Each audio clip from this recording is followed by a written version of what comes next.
Assalamualaikum warahmatullahi wabarakatuh dan selamat siang untuk teman-teman semua. Di sini saya akan menjelaskan makalah administrasi BUMN tentang kajian implementasi manajemen dalam BUMN. Tapi sebelumnya perkenalkan dulu, nama saya Rahmaniar. Saya dari kampus Tia Said Perintah Kairatu. Langsung ke bab 1, pendahuluan. 1. Latar belakang. Manajemen implementasi adalah tata kelola kepemimpinan yang bertindak dengan ide, rencana, metode, desain, prinsip, etika, dan motivasi untuk melakukan dalam upaya mewujudkan tujuan. Oleh karena itu, implementasi adalah sebuah proses tindakan yang harus konsisten dan patuh pada rencana awal yang sudah sangat terkalkulasi risiko dan manfaatnya. Proses implementasi akan menciptakan masa transisi atau perubahan dari yang lama ke yang baru.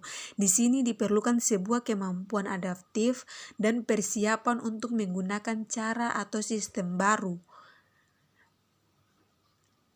Peran pemerintah yang diimplementasikan melalui badan usaha milik negara ternyata tidak optimal.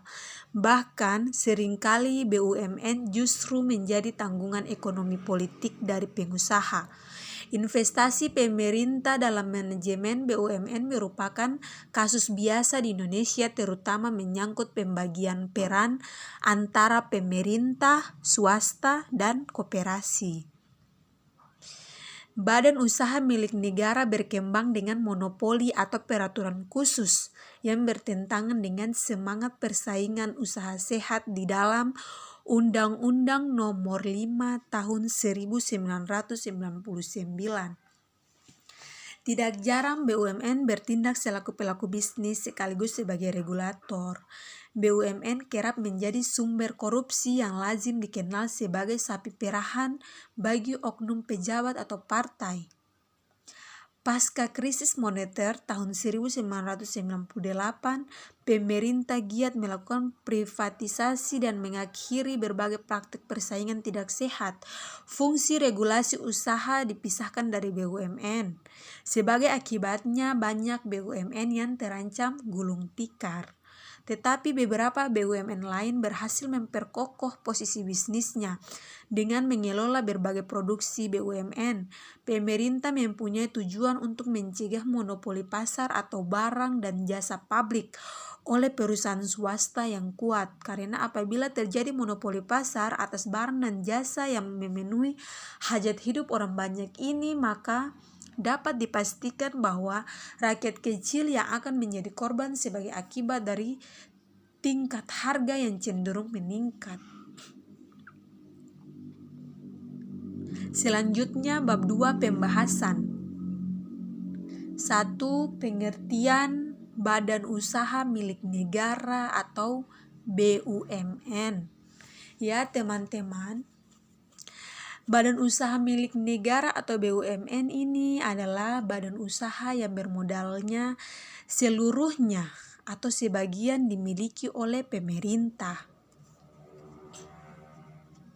Berdasarkan Undang-Undang Nomor 19 Tahun 2003 Pasal 1 dijelaskan bahwa pengertian dari badan usaha milik negara yang selanjutnya disebut BUMN ini adalah badan usaha yang seluruh atau sebagian besar modalnya dimiliki oleh negara melalui penyertaan secara langsung yang berasal dari kekayaan negara yang dipisahkan, dan kegiatan utamanya adalah untuk mengelola cabang-cabang produksi yang penting bagi negara dan digunakan sepenuhnya untuk kemakmuran rakyat.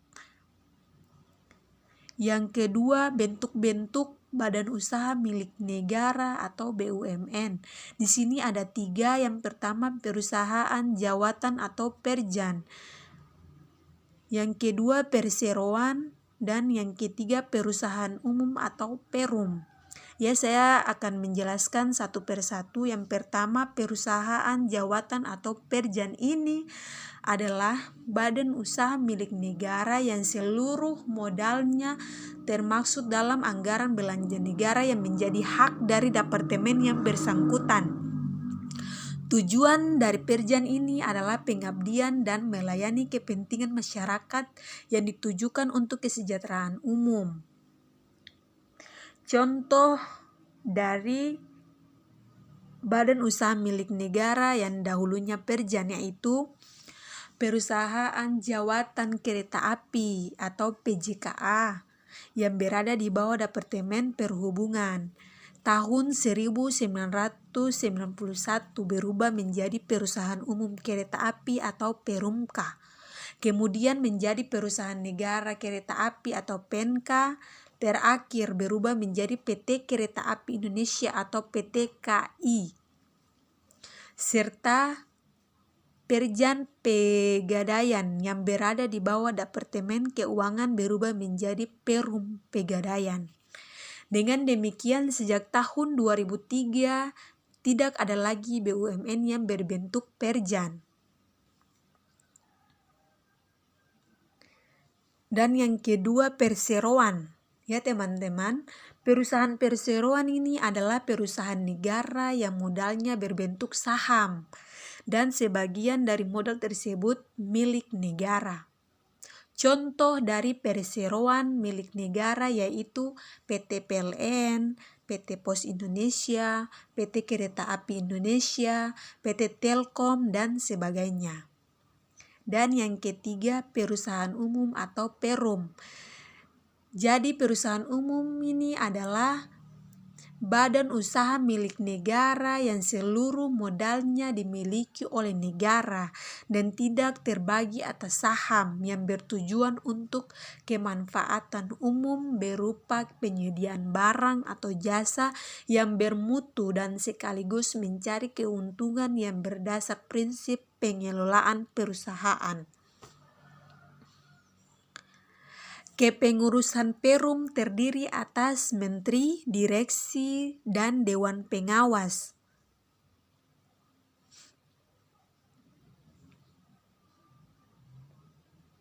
Contoh dari Perum, di antaranya ada Perum Pegadaian atau Perusahaan Umum Pegadaian. Ada juga Perum Damri, yaitu Perusahaan Umum Jawatan Angkutan Motor Republik Indonesia. Ada juga Perum Jasa Tirta. Ada juga Perum Peruri, Perum Perumnas, Perum Balai Pustaka, Perum PHT atau Perusahaan Umum Pengendalian Hama Terpadu, dan lain-lain. Nah, di sini saya akan membahas perusahaan umum atau Perum ini. Saya ambil contohnya yaitu Perum PHT atau Perusahaan Umum Pengendalian Hama Terpadu. Jadi Perum PHT ini merupakan badan usaha milik negara atau BUMN yang mengelola kawasan hutan produksi dan hutan lindung di Indonesia, khususnya Pulau Jawa dan Madura. Dengan semakin berkembangnya tuntutan dalam pengelolaan perusahaan modern, Perum PHT telah menerapkan manajemen kerja. Sosialisasi manajemen kinerja masih belum optimal sehingga pemahaman dari karyawan Perum PHT terhadap penerapan manajemen kinerja masih kurang. Selama 2 dekade terakhir, dengan pemahaman yang berkembang tentang peran dari human capital atau modal insani dalam keberhasilan perusahaan, manajemen kinerja telah menjadi semakin penting bagi para manajer, baik itu di sektor publik ataupun swasta, yang berada di bawah tekanan untuk meningkatkan kinerja organisasinya. Manajemen kinerja bagi karyawan Perum PHT memasukkan proses pendekatan sistem penilaian kinerja yang berhubungan dengan penentuan sasaran atau orientasi hasil, faktor perilaku karyawan Perum PHT atau kompetensi dan keahlian atau proses. sebagai suatu proses yang berkesinambungan dan menyangkut semua anggota organisasi sebagai mitra dalam proses tersebut. Dari hasil pengamatan yang dilakukan, implementasi manajemen kinerja masih belum dapat diaplikasikan dengan efektif. Hal-hal ini diduga disebabkan oleh hal-hal sebagai berikut, yaitu pertama, belum seluruh tahapan manajemen kinerja dilaksanakan di Perum PHT sesuai ketentuan yang berlaku. Karyawan masih menganggap bahwa kegiatan manajemen kinerja adalah melakukan penilaian kinerja dengan format baru. Lalu yang kedua, manajer ini masih belum sepenuhnya mendukung manajemen kinerja untuk diterapkan di satuan unit kerjanya.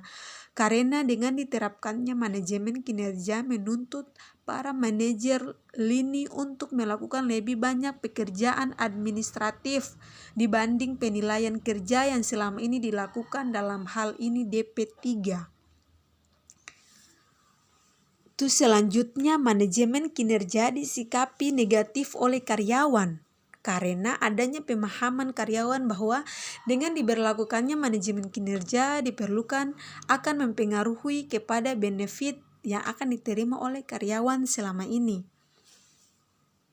Selanjutnya, sistem yang masih belum sempurna. Hal ini terlihat ketika disampaikan kepada pemegang jabatan masih terdapat ketidaksesuaian seperti indikator-indikator kinerja yang telah ditetapkan dalam suatu jabatan tidak sesuai dengan realita. Selanjutnya, belum memadainya pengetahuan karyawan tentang proses manajemen kinerja sehingga penerapan manajemen kinerja masih dianggap sebagai beban tambahan dalam pekerjaan. Yang terakhir, belum adanya kontrol terhadap kegiatan yang dilakukan dalam proses manajemen kinerja sesuai ketentuan yang telah ditetapkan oleh direksi. Oke, teman-teman, mungkin itu saja yang dapat saya sampaikan dari makalah saya. Dan bab 3, penutup. Ya, dari uraian di atas maka dapat diambil kesimpulan bahwa manajemen implementasi adalah tata kelola dan kepemimpinan yang bertindak dengan ide, rencana, metode, desain, prinsip, etika, dan motivasi untuk melakukan dalam upaya mewujudkan tujuan. Perjan, Perum, dan Perseroan adalah bentuk-bentuk badan usaha dari BUMN yang merupakan badan usaha yang seluruh atau sebagian besar modalnya dimiliki oleh negara melalui penyertaan secara langsung yang berasal dari kekayaan negara yang dipisahkan, memiliki tujuan umum yaitu untuk memajukan kesejahteraan. Dan karena itu ditetapkan Peraturan Pemerintah Nomor 45 Tahun 2005 tentang pendirian, pengurusan, dan pengawasan BUMN. Dengan adanya peraturan pemerintah ini, maka dalam rangka pengelolaan BUMN tidak boleh menyalahi aturan yang sudah ditetapkan dalam peraturan pemerintah tersebut. Begitu juga aturan hukum yang mengatur tentang BUMN ini. Oke, teman-teman. Mungkin itu saja yang dapat saya sampaikan. Wassalamualaikum warahmatullahi wabarakatuh.